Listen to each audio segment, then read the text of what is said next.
जी तो प्यारे बच्चों, कैसे हैं आप? मैं उम्मीद करता हूं कि आप सब ठीक होंगे। आज की वीडियो में बात करेंगे chapter number 10 electrochemistry. Quick check 10.5 करेंगे आज हम।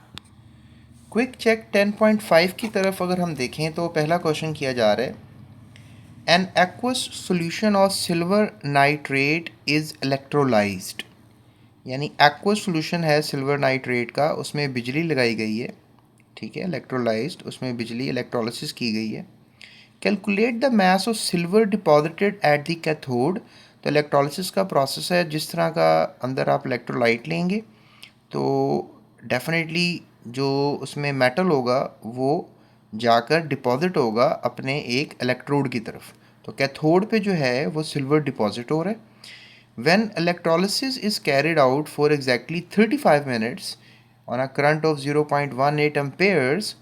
ठीक है, इतना करंट दिया जा रहा है, इतने टाइम के लिए दिया जा रहा है, और सिल्वर का मैस भी बताया जा रहा है, और फ्लोरीन का, बल्कि यहाँ पर जो चार्ज है वो भी बताया जा रहा है। फेराडेज बताए जा रहे हैं। फेराडेज क्या है? 96,500 कूलम्स पर मोल। ठीक है, तो चलें इनका इसका जवाब मालूम करते हैं।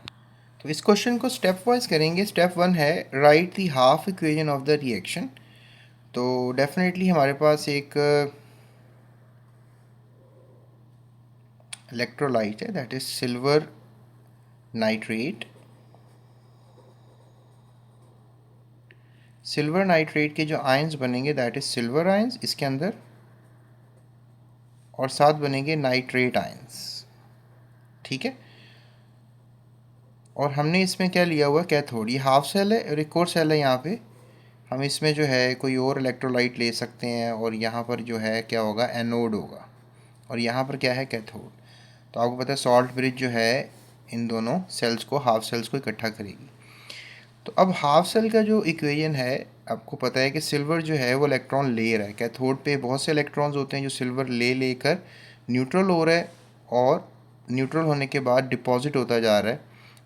35 मिनट तक ये डिपॉजिट होता रहा है, और हमने जो करंट इस्तेमाल किया, यानी कि यहाँ पे डेफिनेटली इस एनोड और कैथोड पे जो है वो बिजली लगाई जाएगी। ठीक है, और वो बिजली कितनी खर्च हुई है वो भी मैंने आपको बताया था, दैट वाज 0.18 एम्पेयर्स, इतनी बिजली खर्च हुई है। स्टेप टू में क्या करेंगे? स्टेप टू में ये करेंगे, find the number of coulombs required to deposit 1 mole of product of the electrode. तो 1 मोल ऑफ इलेक्ट्रॉन्स को डेफिनेटली पर मोल के हिसाब से जो है वो डील करेंगे। तो वो ना, ये वाला उसने डाटा दिया हुआ है। सो calculate the charge transfer on the electrolysis. तो अगर हम थर्ड स्टेप में चार्ज ट्रांसफ़र कैसे करेंगे, तो ये आपको मैंने पहले भी सिखाया था कि उसे चार्ज को रिप्रेजेंट करते हैं, करंट से टाइम को मल्टीप्लाई करते हैं। करंट इतना लगाया है, टाइम आपको 35 मिनट इंटू 60 मिनट्स में आंसर आ जाएगा। 378 कूलम्स आपके पास इसका आंसर आएगा। फिर करेंगे कैलकुलेट द मैस। जब हमें कूलम्स पता लग जाए तो मैस कैलकुलेट हो सकते हैं। अब 1 मोल का वज़न तो हमारे पास है 108 ग्राम, और 1 मोल ऑफ सिल्वर 108 ग्राम के, मतलब ये इसका मोलर मैस है। तो इतने डेफिनेटली कूलम्स डिपॉजिट हुए सिल्वर के। ठीक है, एक इलेक्ट्रॉन को कह लें कि इतने चार्ज कह सकते हैं, इतने चार्ज पार्टिकल्स 1 मोल इलेक्ट्रॉन के बराबर होते हैं। मैंने भी बताया था ना आपको कि हमारे पास 1 मोल ऑफ इलेक्ट्रॉन जो हैं वो इतने फेरेडे चार्ज के बराबर होते हैं, अभी बताया था। तो आप इसको यहाँ पे 1 मोल की जगह पे, 1 मोल की जगह पे ये वाली वैल्यू लिख सकते हो ना। अब आपने इसकी 1 निकालना है, क्योंकि हमारे पास आंसर इसका 378 कूलम आ रहा है। इतना तो आंसर नहीं आ रहा ना, तो इसको इसको उठा के यहाँ पे डिवाइड कर देंगे तो हमारे पास 1 कूलम का ये रेशो आ जाएगा।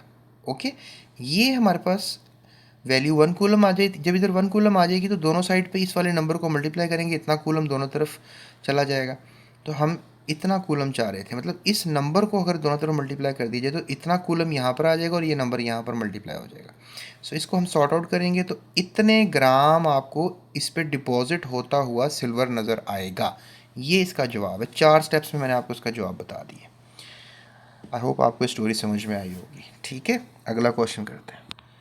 अगला क्वेश्चन किया जा रहा है, an electric current of 1.04 ampere was pass through a solution. Sulphuric acid का सोल्यूशन था, और 6 मिनट तक आपने इतना करंट दिया सोल्यूशन को, और the volume of hydrogen produce, इसमें हाइड्रोजन गैस प्रोड्यूस हो रही है स्टैंडर्ड टेम्परेचर प्रेशर पे 41.5 सेंटीमीटर क्यूब। ये तो हो गया question. How many coulombs of charge were pass through the experiment. अब देखो हमने, उसने हमें करंट बताया हुआ है, उसने हमें टाइम बताया हुआ है, तो हम फैराडेज कूलम्स निकाल सकते हैं ना। How many coulombs of charge are required to liberate 1 mole of hydrogen gas. और अगर हम फैराडे तो हमें पता है ना, 1 मोल ऑफ फैराडे पर मोल इतना फैराडे होता है, ये फिक्स वैल्यू होती है। तो 1 मोल हाइड्रोजन गैस के लिए हमें कितना चाहिए होगा कूलम्स। पहले ये बताना है कूलम्स कितना खर्च हुआ है, और फिर बताना है कितना खर्च करना पड़ेगा कि 1 मोल बनाए हाइड्रोजन गैस। तो ऐसा इसमें कोई मुश्किल नहीं है। क्वांटिटी ऑफ चार्ज पार्ट्स निकालने के लिए तो आपको पता है कि हम करंट को टाइम से मल्टीप्लाई करेंगे। 6 मिनट्स थे, उसको डेफिनेटली हम 60 से मल्टीप्लाई कर देंगे, तो मिनट्स हमारे पास सेकंड्स में हो जाएंगे। तो लास्ट टाइम भी हमारे पास जो मिनट्स थे वो 35 थे, उनको 60 से मल्टीप्लाई किया, सेकंड्स में हमारे पास हो जाएगा ना, इंटरनेशनल यूनिट सेकंड है टाइम का। तो ये हमारे पास मल्टीपल्स हो जाएंगे, इसको मल्टीप्लाई करेंगे, कूलम हमारे पास आ जाएगा। हाउ मैनी कूलम्स, तो हम कूलम तो पता लग गई, ये पहली रिक्वायरमेंट थी, वो मैंने आपको बता दी। अब कहते हैं कितने कूलम चार्ज चाहिए ताकि 1 मोल गैस बन जाए।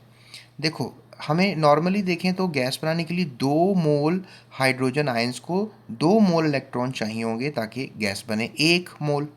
ठीक है, तो अब ये देखो 1 मोल ऑफ इलेक्ट्रॉन जो है वो इतने के बराबर होते हैं, लेकिन हमारे पास तो 2 मोल ऑफ इलेक्ट्रॉन है। तो 2 मोल ऑफ इलेक्ट्रॉन को 2 से मल्टीप्लाई कर देंगे, जो नॉर्मली 1 मोल ऑफ इलेक्ट्रॉन्स के बराबर होते हैं, तो हम 2 से मल्टीप्लाई कर देंगे, we can get this thing. यानी इतने कूलम हमें चाहिए फ़िलहाल एनर्जी ताकि हम प्रोड्यूस कर सकें 1 mole of hydrogen gas. That was not a rocket science, simple. मज़ीद वीडियोज़ के लिए डिस्क्रिप्शन में लिंक है, और यूट्यूब सर्च बार पे आप कुछ भी टॉपिक का नाम लिख के GS अकेडमी साथ लिखें तो आपको मज़ीद वीडियोज़ मिल जाएंगी। तब तक के लिए इजाज़त दीजिएगा, अपना ख्याल रखिएगा, और इस वीडियो को अपने दोस्तों के साथ लाजमी शेयर कीजिएगा। अल्लाह हाफ़िज़।